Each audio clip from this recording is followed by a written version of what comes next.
برادران ملت اسلامی، السلام علیکم ورحمۃ اللہ وبرکاتہ۔ الحمد للہ وکفا وسلام علی حبیبہ المصطفیٰ، اما بعد فاعوذ باللہ من الشیطان الرجیم، بسم اللہ الرحمن الرحیم۔ ثم لتسألن یومئذ عن النعیم، صدق اللہ مولانا العظیم۔ بارگاہ رسالت معاذ صلی اللہ تعالی علیہ وسلم میں درود پاک کا ہدیہ پیش کریں۔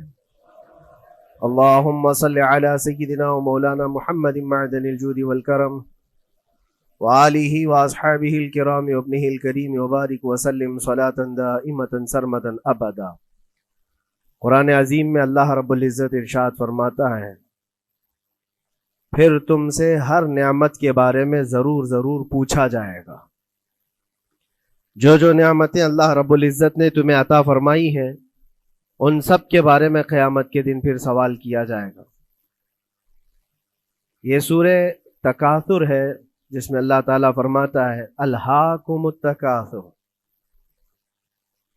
بہت زیادہ چیزیں جب کسی کو مل جاتی ہیں تو غافل ہو جاتا ہے۔ تکاثر کہتے ہیں حد سے زیادہ کوئی چیز ہو جائے، چاہے وہ مال ہو، دولت ہو، دنیا ہو، جائیداد ہو، جس طرح کی بھی کوئی چیز ہو، خواہشات ہو، جب حد سے زیادہ ہو جاتی ہیں تو آدمی کو غافل بنا دیتی ہے۔ الہاکم التکاثر، اسی سورہ میں اللہ تعالیٰ نے فرمایا پھر یاد رکھو ہر نعمت کے بارے میں تم سے سوال کیا جائے گا۔ آج ہم لوگ اس سال کے آخری جمعہ میں آئے ہیں، 2024 ختم ہونے والا ہے۔ میرے عزیزوں، سب سے پہلے ہم سب کو یہ چاہیے کہ دنیا تو نئے سال کے آنے کے جشن کی تیاریوں میں ہے۔ گناہوں کے اڈے سجائے جا رہے ہوں گے، لوگ ادھر سے ادھر سفر بھی کر رہے ہوں گے، اہتمامات کر رہے ہوں گے، لوگ ایک نئے سال کے استقبال کی تیاریاں کر رہے ہیں۔ لیکن ایک مومن بندے کو یہ چاہیے کہ اس کے گزرے ہوئے سال کا وہ حساب بھی تو کر لے۔ حاسبوا قبل ان تحاسبوا، یہ فرمایا گیا ہے کہ اپنا حساب تم خود کر لو اس سے پہلے کہ اللہ تمہارا حساب لے لے۔ ہمارے گزرے ہوئے سال کے اندر کتنے دھکے کھائے، کتنی ٹھوکریں کھائی، کیا کیا نقصانات اٹھائے۔ سب سے بڑی بات تو یہ ہے کہ ہم نے کتنی عبادتیں کی، کتنی ریاضتیں کی، کتنی نمازیں ہماری ضائع ہوئی۔ یہ اگر محاسبہ کر لے انسان تو شاید ہو سکتا ہے آنے والا نیا سال اس کا بہتر طریقے سے استقبال ہو سکے۔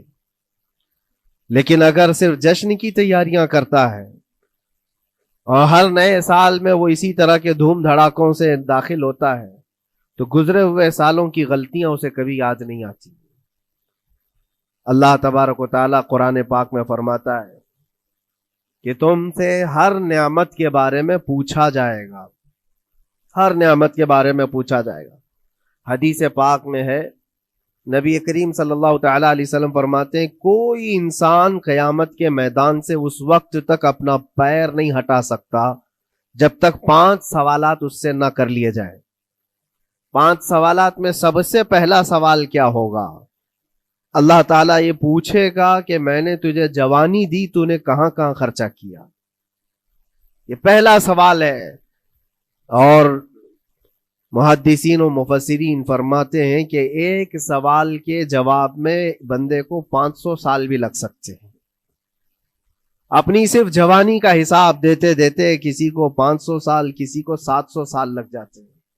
باقی کے جو 4 سوالات ہیں وہ بعد میں ہیں۔ اللہ نے صحت عطا کی تو اس کا استعمال کیسے کیا، دولت عطا کی تو اس کا استعمال کہاں کیا۔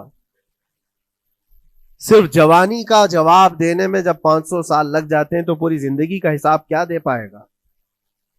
اسی لیے میرے عزیزوں، جس کے پاس آج جوانی ہے یا گزر چکی ہے وہ غنیمت جانے، ایک ایک لمحے کو غنیمت جانے۔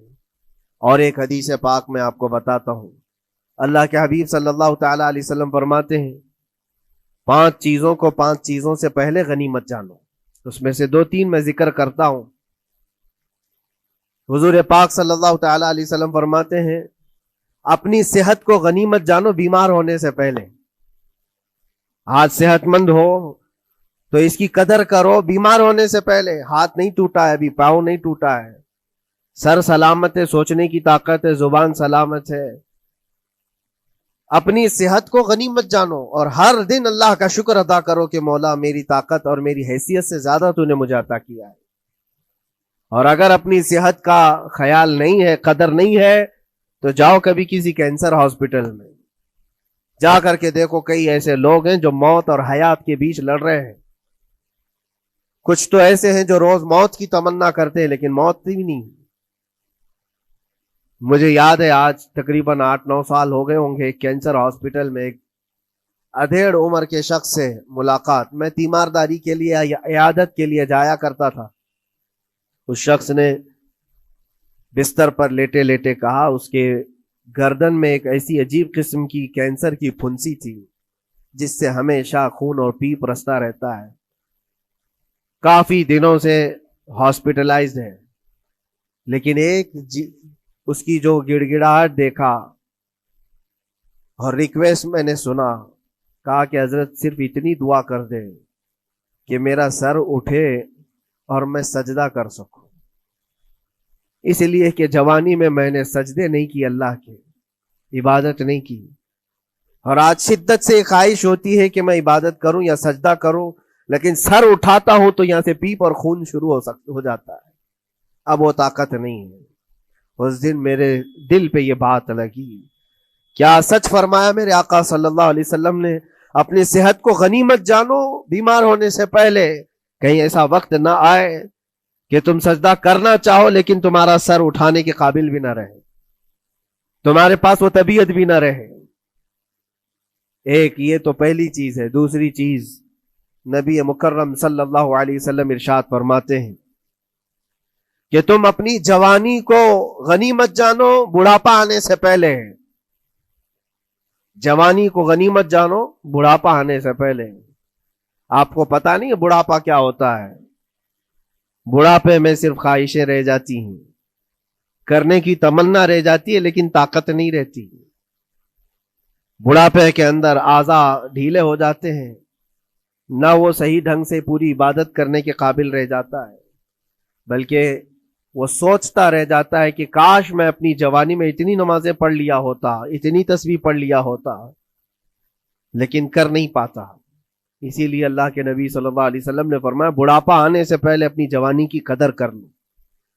اور اتنی تیزی سے یہ جوانی جاتی ہے پتہ بھی نہیں چلتا, بہت تیزی سے گزر جاتی ہے. جوانی ایسا شباب ہے کہ یہ بجلی کی طرح بھاگتی چلی جاتی ہے, کیونکہ جوان ہوتے ہی آدمی کے اوپر ایسی ذمہ داریاں آئیں. اس کو شادی کا خیال آیا, شادی کیا, بچوں کا خیال آیا, بچے ہوئے, پالنے کی بات, گھر بنانے کی فکر, بزنس کی فکر, جاب کی فکر. ان تمام چیزوں میں اتنا گھرا رہا کہ جوانی نکل گئی, بال سفید ہو گئے, پتہ ہی نہیں چلا, بڑھاپا آ گیا. اور اس کے بعد بڑھاپے میں اس کو احتساب کرنے کا موقع ملے تو سوچتا ہے کہ میرے پاس جوانی کے اتنے سال تھے, کاش میں عبادت کیا ہوتا یا کچھ کر لیا ہوتا. لیکن ایک بات یاد رکھو, گیا وقت پھر ہاتھ آتا نہیں, سدا دور دورہ دکھاتا نہیں. سب سے قیمتی چیز دنیا کی یہ وقت ہے جو گزر جاتا ہے. آج کا جمعہ پھر ہم صدیوں بعد بھی یا جتنی بھی زندگی ہو یہ دوبارہ نہیں لے سکتے, یہ واپس نہیں آئے گا ہماری زندگی میں. 2024 کا یہ آخری جمعہ ہے, پوری دنیا سر پٹک لے دوبارہ یہ جمعہ واپس نہیں لا سکتی گزر جانے کے بعد. یہ نظام کائنات ہے, وقت گزر رہا ہے. الوقت کالسیف, یہ وقت تلوار کی طرح ہے, اس کو تم کاٹ دو ورنہ یہ تمہیں کاٹے گا. تیسری چیز رسول پاک صلی اللہ تعالی علیہ وسلم ارشاد فرماتے ہیں, 2 چیزیں میں نے بتایا. پہلی یہ کہ صحت کو اپنی قدر کرو, غنیمت جانو بیمار ہونے سے پہلے. دوسری چیز ہے اپنی جوانی کی قدر کرو بڑھاپا آنے سے پہلے. اور تیسری سب سے امپورٹنٹ ہے, اللہ کے نبی نے فرمایا زندگی کو غنیمت جانو موت آنے سے پہلے. پہلے والی 2 چیزوں میں تو تمہارے پاس موقع تو ہے. صحت چلی گئی, بیمار ہے, لیکن بیماری میں بھی توبہ کر رہا ہے, اللہ اللہ کر رہا ہے, چلو ٹھیک ہے. جوانی چلی گئی لیکن بڑھاپا ہے, بڑھاپا میں تو اللہ اللہ کر رہا ہے, عبادت کر رہا ہے. یہ دونوں میں تو موقع ہے, لیکن زندگی ختم ہو گئی, موت آ گئی, تب پھر کیا ہے؟ موت کے بعد پھر کوئی عمل نہیں ہے، موت کے بعد کوئی عمل نہیں ہے۔ حضرت سفیان ثوری رضی اللہ تعالیٰ عنہ کی وہ بات مجھے یاد آتی ہے، ایک جنازہ جا رہا تھا اور اس جنازے کے پیچھے ایک 8 سال کی بچی روتی ہوئی جا رہی تھی، اس کے باپ کا جنازہ تھا، بہت رو رہی تھی، بہت گڑ گڑا رہی تھی۔ کیا جملہ کہہ رہی تھی؟ کہتی تھی کہ ہمارے گھر پر، ہم پر جو آج مصیبت آئی ہے، اس سے بڑی مصیبت کبھی آئی نہیں، بہت بڑا صدمہ ہے، بہت بڑی مصیبت ہے۔ تو حضرت سفیان ثوری نے اس بچی سے کہا، بیٹا تمہارے اوپر جو مصیبت آئی، تمہارے گھر پر جو آئی، وہ کل کو ٹھیک ہو جائے گی، تم پھر معمول پر آ جاؤ گے، بلکہ بات یہ ہے تمہارے باپ پر جو آئی ہے وہ سب سے بڑی ہے، وہ موت ہے، وہ سب سے بڑی ہے، کیونکہ وہ پلٹ کر کے آنے والا نہیں ہے۔ جنازے کو دفن کر دیا گیا۔ دوسرے دن قبرستان میں حضرت سفیان ثوری کہتے ہیں اسی قبر کے پاس میں اس بچی کو روتے ہوئے دیکھا۔ بچی کو باپ سے بڑا لگاؤ رہا ہوگا، قبر کے پاس بیٹھ کر کے رو رہی تھی، یوں کہہ رہی تھی، ابا آپ بیمار تھے، میں دوائی لا دیتی تھی، آپ سونے کے لیے جاتے میں بستر جھاڑ دیتی تھی اور بچھونے بچھا دیتی، آپ کو اڑا دیتی چادر، اور آپ کو کھانا میں لا کر پروس دیتی۔ کل کی رات کیسی گزری؟ کیا کسی نے دوائی پوچھی آپ کو؟ کیا کسی نے کھانا پوچھا آپ کو؟ کیا کسی نے بستر جھاڑ کر دیا اور کسی نے آپ کو اوڑھنا اڑایا؟ وہ روتی ہوئی اپنے باپ سے، مرحوم باپ سے باتیں کہی جا رہی تھی۔ حضرت سفیان ثوری اٹھاتے ہیں اور کہتے ہیں، بیٹا یہ سوالات اب نہ کر اپنے باپ کو کہ کسی نے کھانا پوچھا، دوائی پوچھی، بستر بچھایا، نہیں، اب یہ پوچھ اپنے باپ سے، کل ہم نے جو آپ کو صحیح سلامت دفن کیا، چہرہ ابھی تک سلامت ہے یا نہیں؟ ابھی تک پیٹ سلامت ہے یا نہیں کہ پھاڑ دیا گیا؟ کفن ابھی تک باقی ہے یا چھین لیا گیا ہے؟ یہ پوچھ اپنے باپ سے کہ کل ہم نے جب دفنایا تھا تو خوشبوؤں میں دفنایا تھا، پوچھ اپنے باپ سے کہیں کیڑے تو نہیں چڑھ گئے آج، کیونکہ یہ ہونے والا ہے اب قبر کی زندگی میں۔ عزیزان گرامی وقار، اسی لیے حضرت مولا علی کرم اللہ وجہہ الکریم جب قبرستان جاتے سلام کرتے قبر والوں کو، اور اس کے بعد ایک ایک گھنٹہ کھڑے ہو کر روتے تھے۔ حضرت سعید ابن مسیب کہتے ہیں، میں مولا علی کرم اللہ وجہہ الکریم سے پوچھا، آپ قبر والوں کے پاس کھڑے ہو کر کیوں رو رہے ہیں؟ حضرت علی فرماتے، میں نے ان سے پوچھا کیا حال ہے تمہارا اے قبر والوں؟ انہوں نے جو جواب دیا، سعید اگر تم بھی سنتے تو روتے۔ کہا کیا جواب دیتے ہیں قبروں والے؟ مولا علی کرم اللہ وجہہ الکریم فرماتے ہیں، وہ مجھے جواب دے رہے ہیں کہ اے علی، ہمارے گھر والوں نے تو ہمیں صحیح سلامت دفنایا تھا، ہمارے چہروں پر مسلسل آج دن اور رات بچھو چھوڑ دیے گئے، ہمارے چہروں پر آج اور ہماری ناک پر بچھو ڈنک مارتے ہیں، ہمارے بالوں میں جس کو ہم آئینے کے سامنے کھڑے ہو کر گھنٹوں سجایا کرتے تھے، پیپ بھر دیے گئے ہیں، اور ہمارے چہرے کی چمڑیاں جھلس گئی۔ یہ سارے جوابات میرے عزیزوں قبروں والوں کے ہیں۔ اس منزل تک ہر ایک کو پہنچنا ہے، اسی لیے سال گزرنے سے پہلے اپنی زندگی کا احتساب کرو۔